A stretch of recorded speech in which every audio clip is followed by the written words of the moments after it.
I let my brother's pregnant girlfriend move in temporarily after the baby was born. My parents said it would be cold to make them leave. Then they demanded my room because babies need more space.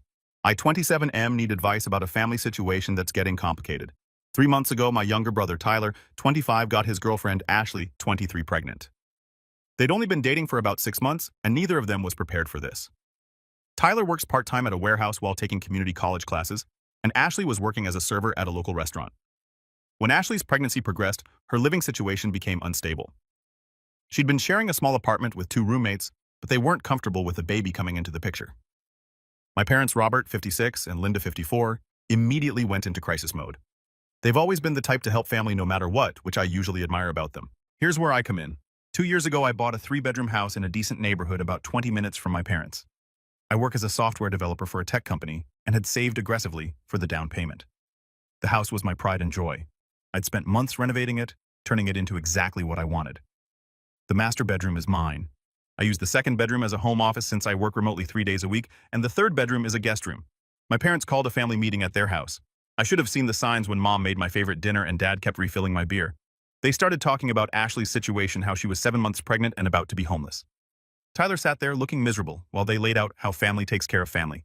She just needs somewhere to stay until she and Tyler can get on their feet, Mom said, giving me that look she's perfected over the years. You have that guest room just sitting empty most of the time?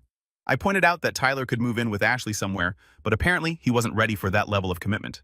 Yes, you read that right. He got her pregnant, but wasn't ready to live with her. Dad jumped in to say Tyler was working on himself and needed time to adjust to the idea of fatherhood. The pressure was intense. Mom started talking about how Ashley had no family support. Her parents live in another state and aren't in a position to help, how she was all alone, how the stress wasn't good for the baby. Dad mentioned how proud he was that I'd done so well for myself and how this was my chance to give back to the family. I want to be clear, I'm not heartless. The thought of my future niece or nephew potentially being born into homelessness bothered me. So I agreed, but with clear conditions. 1, this was temporary, maximum 6 months. 2, Ashley would contribute $300 per month to help with utilities and groceries. 3, she'd be responsible for her own food and personal items. 4, no overnight guests without asking first. 5, she'd keep the common areas clean. 6, we'd revisit the arrangement after the baby was born. Ashley moved in 2 weeks later. At first, things were okay. She was quiet, kept to herself mostly, and was genuinely grateful. She'd often cook dinner for both of us as a thank you, and we'd sometimes watch Netflix together in the evenings. I started to feel good about helping out, but then the baby stuff started arriving. What began as a few boxes from her baby shower turned into a full nursery setup in the guest room. The garage became storage for strollers, car seats, and boxes of diapers. My parents would drop by with more stuff constantly: a changing table, a rocking chair, a baby bathtub. My organized minimalist house was being taken over by pastels and baby gear. I mentioned this to my parents, reminding them this was temporary. Mom just patted my hand and said, "Oh, honey, babies need so many things. You're doing such a good thing for your family." Tyler, meanwhile, would visit Ashley maybe twice a week. He'd stay for a few hours, usually bringing takeout, then leave. When I asked him about his plans for when the baby came, he'd get defensive and say he was figuring things out and that I didn't understand the pressure he was under. 2 weeks ago, Ashley went into labor. Tyler was there for the birth, and my parents were over the moon about their first grandchild, a healthy baby girl they named Emma. I sent flowers and a congratulations card, figuring I'd give them space to adjust. That's when everything changed. The baby came home 3 days ago, and my quiet, peaceful house is gone. Emma has her days and nights mixed up, so she's up crying every few hours at night. The thin walls mean I hear everything. Ashley tries to keep her quiet, but you can only do so much with a newborn. My home office is next to the nursery, and working from home has become nearly impossible. During my video calls, you can hear the baby crying in the background. My manager made a joke about my new assistant, but I could tell he wasn't thrilled about the disruption. But the real kicker came yesterday. My parents came over to see the baby and stayed for dinner. As we were eating, Mom casually mentioned how nice it was that Emma had a stable home environment and how important the first year is for child development. Actually, I said, trying to keep my voice light, we should probably start talking about next steps. The 6-month agreement would have Ashley here until May, but with the baby here now, maybe we should revisit that. The temperature in the room dropped about 10 degrees. You're not seriously thinking of putting a newborn baby out on the street? Mom's voice was sharp. Of course not, I said, but Tyler and Ashley need to start making real plans. This was always temporary. Dad set down his fork. Michael, that baby is your niece. Your blood. You have all the space and they have nothing.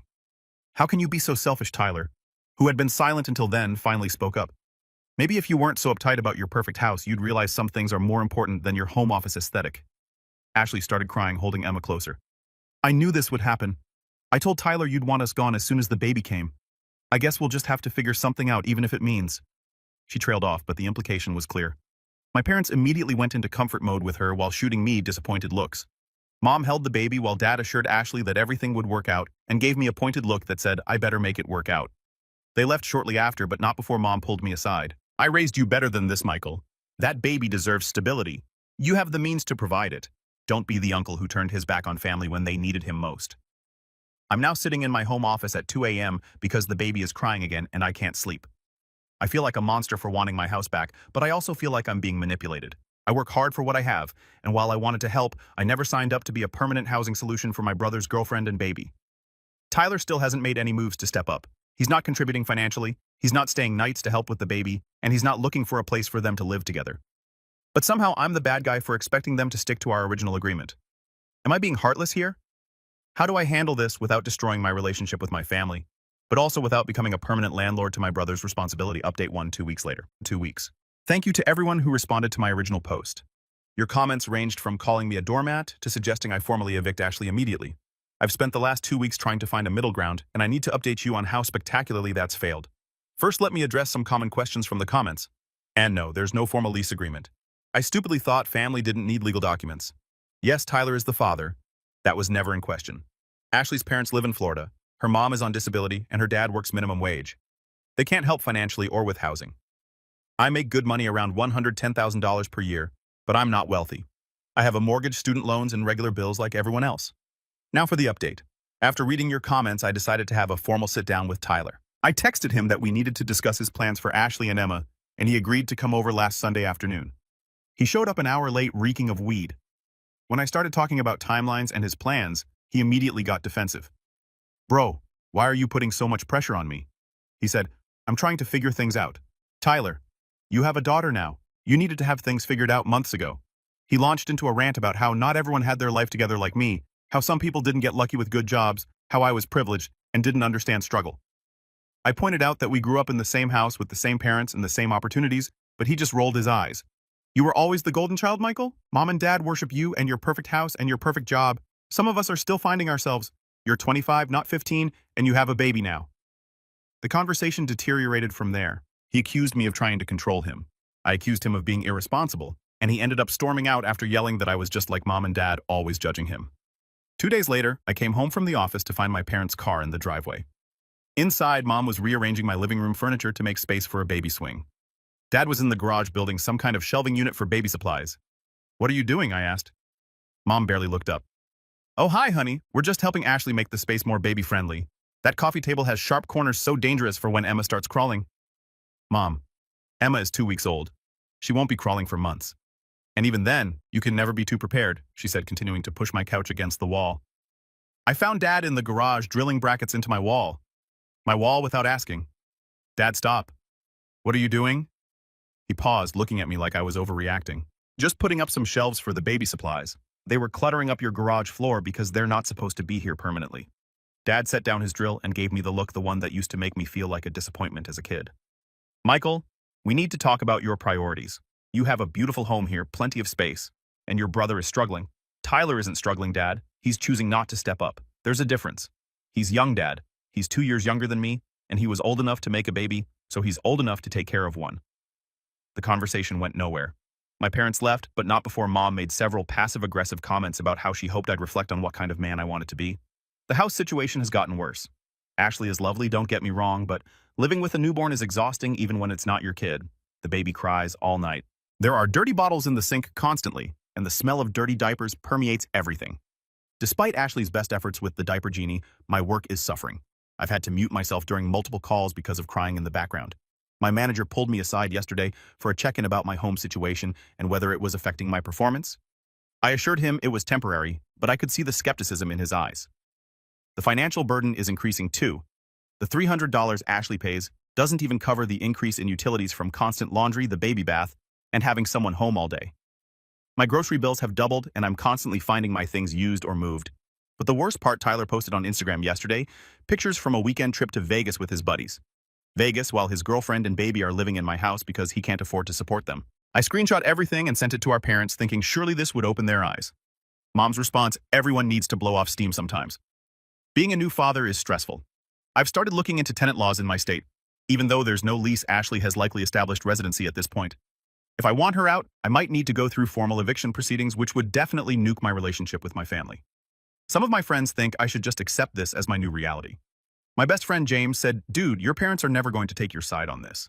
Either accept that you're raising your brother's kid or prepare for family warfare." My girlfriend Sarah, who I've been dating for 8 months, has been supportive, but is starting to express concerns. She doesn't feel comfortable coming over anymore because there's no privacy and nowhere to relax. We've been spending time at her studio apartment, but that's not a long-term solution. I'm at a crossroads.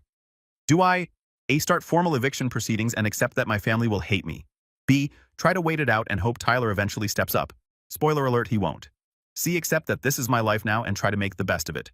D. Sell the house and move somewhere smaller that can't accommodate extra people? I worked so hard for this house. It was my dream, my accomplishment, my space. Now I feel like a stranger in my own home.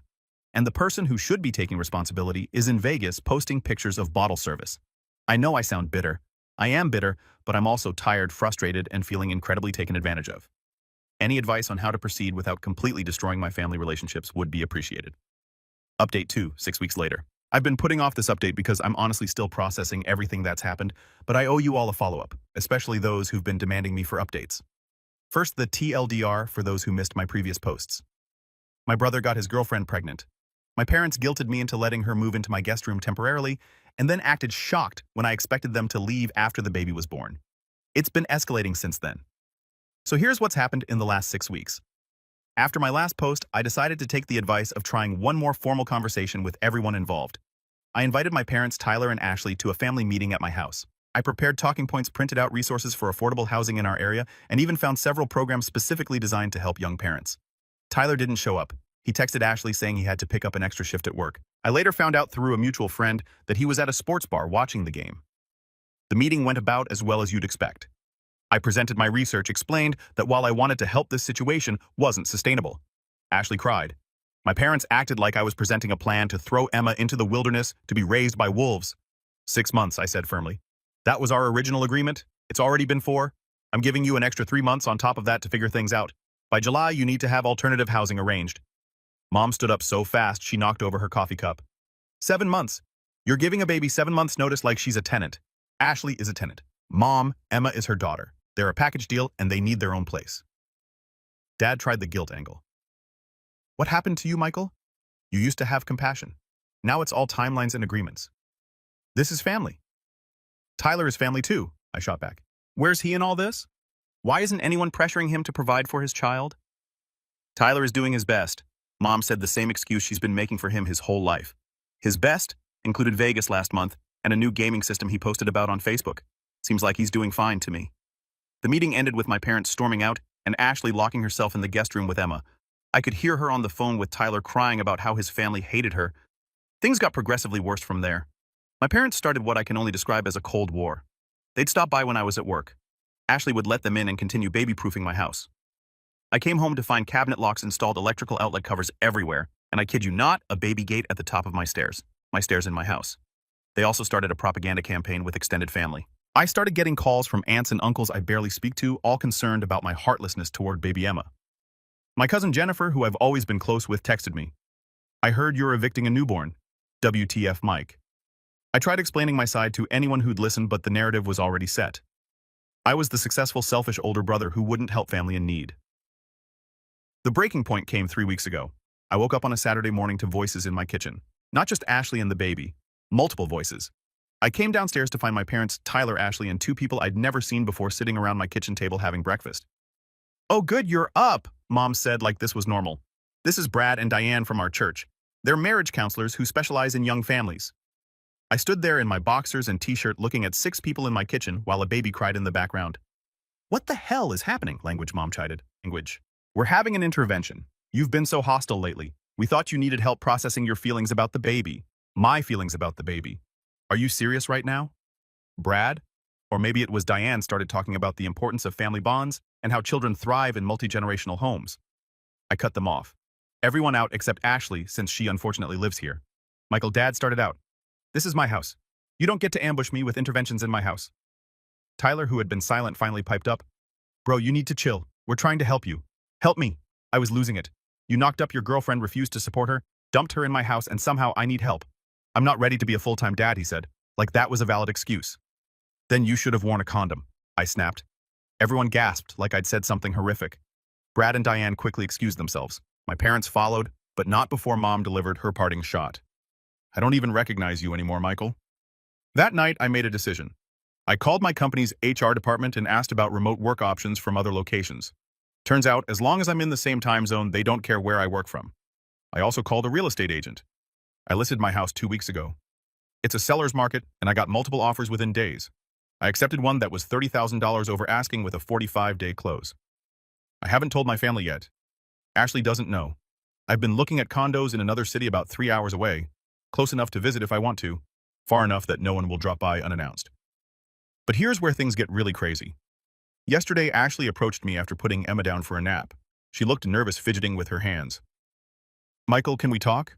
I tensed, expecting another guilt trip or manipulation. Instead, she surprised me. I know you're selling the house. My heart stopped. How did you know I saw the realtor's card on your desk and you've been packing things in your office? I waited for the tears. The guilt tripped the phone call to my parents. Instead, she sat down across from me. I don't blame you, she said quietly. This whole situation is messed up. I know that. I'm grateful for what you've done, but I know it's not fair to you. We talked for over an hour, the first real conversation we'd had since she moved in. She told me how Tyler had promised her they'd get their own place before the baby came, how he'd been stringing her along with excuses and promises, how my parents enabled him by making everyone else responsible for his choices. I love him, she said, but I don't think he's ever going to grow up. Your parents will always bail him out, and he knows it. She asked how long she had before I moved. I told her about the 45-day close, expecting panic. Instead, she nodded. My cousin in Texas has been offering to let me stay with her. She has a kid too, and we could help each other out. I've been thinking about it, but felt guilty leaving since Tyler's here. You should go, I told her. Fresh start away from this dysfunction. She smiled sadly. Your parents are going to flip when they find out we're both leaving. Probably, but that's not our problem anymore. We agreed she'd start making arrangements to move to Texas. I offered to help with moving costs, which she gratefully accepted. Of course, the universe couldn't let things be that simple. This morning, Tyler showed up unannounced. He let himself in with a spare key my parents must have given him. I never gave him one. Dude, we need to talk, he said, barging into my home office. About what Tyler Ashley's talking crazy about moving to Texas. You need to talk sense into her. The audacity floored me. Why would I do that? Because Emma needs her father. Then maybe her father should start acting like one. He went off about how I was poisoning Ashley against him, how I was breaking up his family, how this was all my fault. I let him rant until he ran out of steam. Are you done? I asked. Screw you, Mike. Get out of my house and leave the key. He threw the key on my desk and stormed out, but not before delivering his own parting shot. When Mom and Dad find out about this, you're dead to this family. So that's where things stand. The house closes in 38 days. Ashley is making plans to move to Texas. Tyler is probably running to our parents as I type this, and I'm looking forward to a fresh start in a new city where my family can't ambush me with interventions over breakfast. I know some of you will say I'm running away from my problems. Maybe I am, but sometimes when your family refuses to respect your boundaries, distance is the only solution. I'll update once more after the move, but honestly, I'm looking forward to this chapter of my life being over. I've learned a lot about boundaries, family manipulation, and the importance of legal agreements, even with family, especially with family. To those of you in similar situations, you're not obligated to set yourself on fire to keep other people warm, even if those people share your DNA. Final update. 3 months later. Hey everyone, I know it's been a while since my last update, and I've gotten a lot of DMs asking how things turned out. I'm finally in a place, literally and emotionally, where I can share the conclusion to this saga. When I last posted, I had just listed my house for sale, and Ashley was making plans to move to Texas with Emma. Tyler had stormed out after learning about our plans, and I was bracing for the inevitable family explosion. I didn't have to wait long. That evening, my phone started blowing up. Calls, texts, voicemails, my parents, Tyler, aunts, uncles, cousins, family members I hadn't spoken to in years. I turned off my phone and went to bed. The next morning, I had 47 missed calls and over 100 text messages. The doorbell rang at 7 a.m., then 7:15, then 7:30. I looked out my bedroom window to see my parents' car in the driveway and my mom standing on the porch. I didn't answer. They came back that evening with Tyler. I watched from my security camera app as they tried their keys, which I had changed the locks that afternoon, rang the doorbell repeatedly, and eventually left after Mom slipped a note under the door. The note was exactly what you'd expect. Michael, we're devastated by your selfishness. Selling your house to abandon your family is a new low, even for you. We raised you better than this. You're breaking our hearts and destroying Emma's chance at a stable home. We pray you'll come to your senses. Mom and Dad. I texted them once I'm an adult making decisions about my own property. Please respect my privacy. The response was immediate and harsh. Dad texted, "You're a disappointment." Mom sent, "I hope you can live with yourself knowing you made a baby homeless." Tyler's was the most colorful. "You're not my brother anymore. Dead to me."